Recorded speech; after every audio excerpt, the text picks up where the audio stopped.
Alright, the way to cut insulation might go against what you think, but you do it from the back side.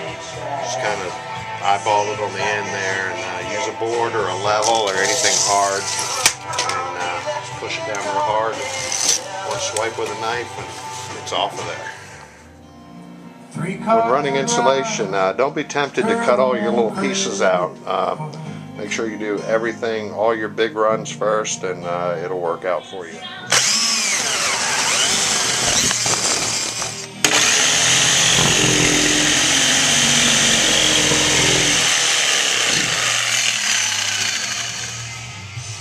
Don't forget to mark the floor where your studs go. That way you can make sure you get it.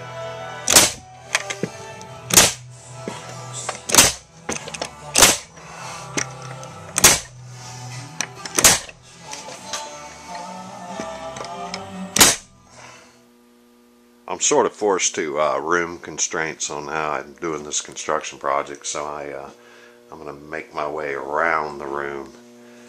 What do you think of that color? Huh? Is that good or what? I like it. Just kidding. Just a little helpful hint for everybody. If you're painting plywood, you can go buy primer. It's cheaper, but it's also cheaper even yet to buy regular paint that the paint store or the Home Depot messed up. I think Home Depot calls it oops. And these three walls here is a gallon of paint, and then you can see these little spots that are coming through. That's the tannins in the wood, and then I'll put some kills over that and then paint it a better color, and then I'll start building my cabinets. The color choice for the walls is going to be Battleship Gray. I picked up this 5 gallons of paint 5, 6, 8 years ago, and it's some pretty specialized paint. It's not environmentally hazardous. It's more for a marine use, and it is insanely heavy. I had to use this hand truck to get it over here. It'll make a bucket of joint compound look like a feather. So I'm going to get all that mixed up and try to get this stuff up on the walls. Got the walls painted gray. Started building the floor frame here, and going to plywood that. Build it somewhat like kitchen cabinets, kind of. I think I might do sliding doors. Put the sink in the countertop and all, so it ought to be pretty cool. Alright, got the platform done, and now I'm going to move on to putting support all the way down the wall to hold up the upper cabinet or the upper counter.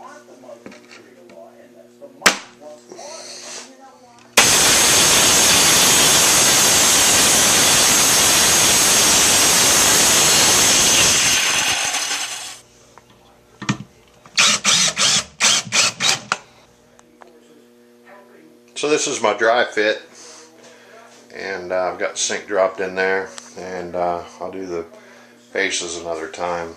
It's getting kind of late right now. I think it's about 9:15, or I don't know what time it is. Maybe it's after 10. But I'm going to pull that sink out and go ahead and polyurethane all this, and then I'll cap all these edges. But first I got to get everything all vacuumed up and get it nice and clean in here so I can carry on. This says for professional use only. That's one thing I'm not. This is some really good urethane for hardwood floors, so I'm going to be putting that on, and I dammed everything off with tape, and I'm going to get this urethane on here and call it a night. I think one thing I forgot to mention was this is all recycled wood, stuff that I got from friends, stuff I'd laying around from concrete countertop molds, so there's holes and things like that.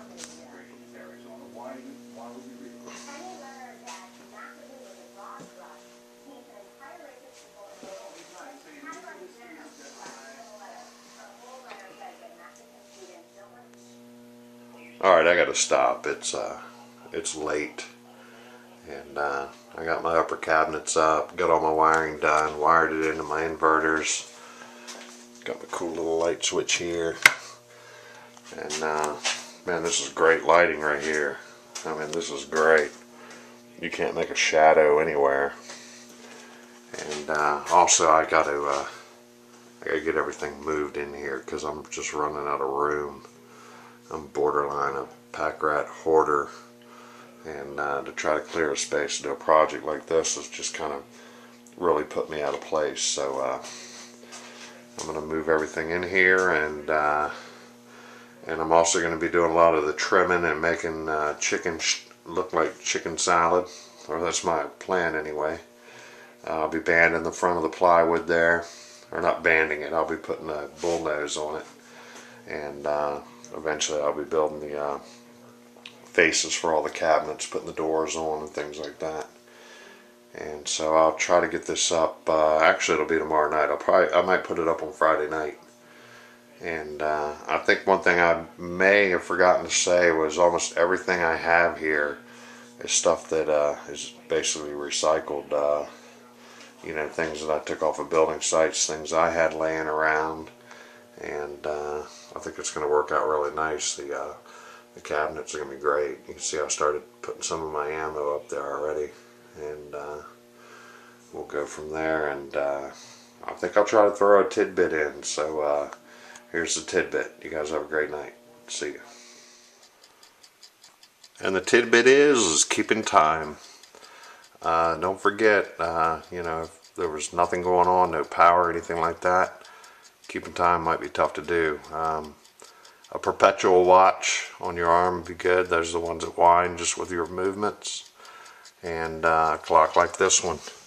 This is a 48-hour, or I'm sorry, a 7-day Navy clock off of a boat. And when you wind it, it's good for over a week. Keeps time like a champ. And this one was made way back in the day by Chelsea Clock Company. So you guys have a great night, and we'll see you next time.